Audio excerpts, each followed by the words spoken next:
साथियों नमस्कार। आज बड़े गंभीर विषय को लेकर आप लोगों के बीच में प्रस्तुत हुआ हूं। ये यमुना से हमने कुछ फोटो लिए थे। आप ये फोटो ध्यान से देखें और देखने के बाद ये विचार करें कि इसमें कितना नुकसान हुआ है। ये फोटो आप देखें।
ये फोटो आप लोगों ने देख लिए होंगे। ये आपका नुनियारी एतमाल और आलमगीरपुर गुज्जर, इसके फोटो हैं, ये वीडियो है। अभी 2-4 दिन पहले एक पटवारी को निलंबित कर दिया गया, जिसका एक वीडियो वायरल हो रहा था रिश्वत लेते हुए। साथियों, पटवारी को निलंबित कर दिया गया, उसके ऊपर केस चलेगा, जांच चलेगी। खोदने वाले खोद कर चले गए, मशीनों वाले भाग गए।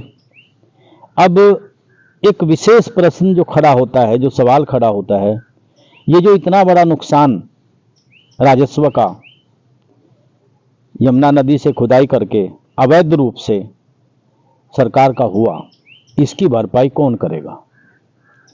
यहाँ पर एक मैंने पहले भी वीडियो बनाई थी। ये ना तो कोई सरकारी पट्टा है, ना कोई प्राइवेट पट्टा है। ये 132 की ज़मीन है, जिसको हम सरकारी भूमि कह सकते हैं, जिसको ग्राम समाज की भूमि भी हम लोग कह सकते हैं। यानी जिसका कोई मालिक नहीं है, सरकार जिसकी मालिक है, ये वो ज़मीन है। पता ये चला है कि इसमें कोई खनन विभाग से कोई आया था, उसने कुछ मशीन वालों के नाम दिए हैं। अब किसके नाम दिए हमें नहीं पता, लेकिन जिस दिन से ये नाम का पता लगा, उस दिन से खनन 2 से 4 गुना हो गया, यानी बढ़ गया। और सूत्रों की माने तो बात यह है कि वो लोग कहते हैं कि मशीन वाले जो भी हैं कि साहब वो नाम तो हमारे आ ही गए, तो हम कम से कम इतना पैसा तो इकट्ठा कर लेंगे जिससे कम से कम अपना झगड़ा लड़ सकें या सुविधा शुल्क दे सकें। तो साथियों, बड़ी विडंबना है, बहुत भारी। अब रात में नदी का देख रेख नदी की कौन करेगा? नदी का पहरा कौन करेगा? कौन वहां जाकर के देखेगा कि किसने क्या काम किया है? एक बहुत बड़ी टीम फील्डरों की है। फील्डर चारों तरफ फैले हुए हैं, आदमी को अपनी जान का खतरा रहता है। और ये सबसे दुख की बात क्या है, जो आप फोटो अगर देखेंगे, ये हमारे जो राष्ट्रीय हरित अभिकरण है, एनजीटी की तरफ से प्रतिबंधित है कि नदी की धारा नहीं खोदनी चाहिए।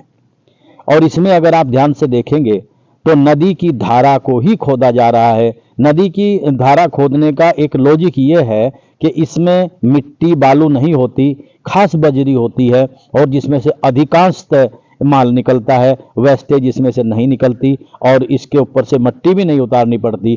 तो इसको ये आप कहे कि सबसे ज़्यादा सुलभ है, सबसे ज़्यादा आसान है। मैंने अपनी वीडियो में पहले भी कहा था कि अगर हमने इस खनन को रोकना है तो इसमें कई पहलुओं पर विचार करना पड़ेगा। एक जो सरकारी आदमी है, आप उनको थोड़ा सख्ती बरती जाएगी कि वो यहाँ खनन ना होने दें। दूसरे जो लोग उस भूमि को अपने गांव की भूमि बताते हैं, वहाँ के जो जनप्रतिनिधि हैं, उनको आप लोग सख्त करिए कि यहाँ से खुदाई ना हो। तीसरे, जिन लोगों के खेतों में से रास्ता जाता है, यह आलमगीरपुर का मैं मामला आपको बताता हूँ, पिछले कई साल से ये मामला चला, बहुत बड़ी तादाद में यहाँ पर खनन किया गया। लेकिन ये नदी की धारा में खनन करने का एक मुख्य उद्देश्य ये होता है कि जैसे पानी आएगा और ये जो अवशेष हैं, ये जो गड्ढे हैं, इनको यमुना भर देगी और फिर इसके सबूत कुछ भी नहीं मिलेंगे। तो मैंने ये वीडियो में अपनी पहले भी कहा था, अब भी मैं अपने अधिकारी, माननीय जिलाधिकारी महोदय से, माननीय कमिश्नर साहब से, एसडीएम साहब से मैं अनुरोध करना चाहता हूं कि आप लोग कार्रवाई तो कर रहे हैं, चलो ठीक है, आप लोग कार्रवाई कर रहे हैं, लेकिन ये एक बात विशेष है कि जिन लोगों के खेत में से रास्ता जाता है, उन लोगों के ऊपर कार्रवाई क्यों नहीं हो रही? अगर उन लोगों के ऊपर कार्रवाई होगी तो वो अपने खेत से माल नहीं जाने देंगे और यमुना नहीं खुदेगी। तो इसमें कई लोग भागीदार हैं, कई लोगों की इसमें हिस्सेदारी है। तो मैं माननीय अपने प्रशासन से ये कहना चाहता हूँ, शासन से ये कहना चाहता हूँ कि इसमें थोड़ा सख्ती से अगर इसको रोका जाए, इससे अच्छा तो ये जो पट्टा है सरकारी वो खोद रहे हैं, अपन जो प्राइवेट पट्टे हो जाएं वे खोदेंगे, लेकिन ये तो बिना पैसे दिए खोद रहा है, इसमें तो सरकार को कुछ मिल ही नहीं रहा है, राजस्व कुछ नहीं मिल रहा है। दूसरी बात, ये इनलीगल है, इसकी कोई तरीके किनारे के पास को खोद दे, बीच को खोद दे, नदी की धार खोद दे, तो ये कहीं भी खोद लेते हैं, और तो इससे हमारे किसानों को, हमारे पर्यावरण को बहुत भारी नुकसान है। बराबर में कटाव कहीं भी लग सकता है, किसी तरफ भी लग सकता है। पिछली बार हमारा जो लाक्कड़ है और आपका लाक्कड़ में प्रतापपुर है, नवाजपुर है, कई गांवों को बहुत भारी खतरा हो गया था, वहां कटाव भी लगा।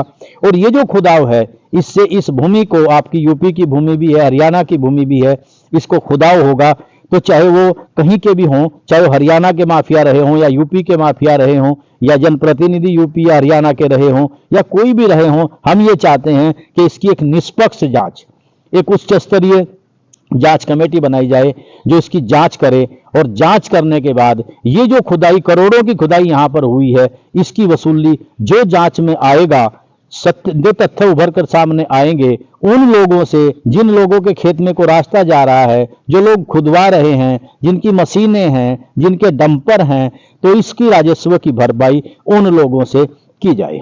बहुत बड़ी चिंता का विषय है और ये काम घटने के बजाय हमारे माननीय जिलाधिकारी इसमें बहुत सख्त हैं।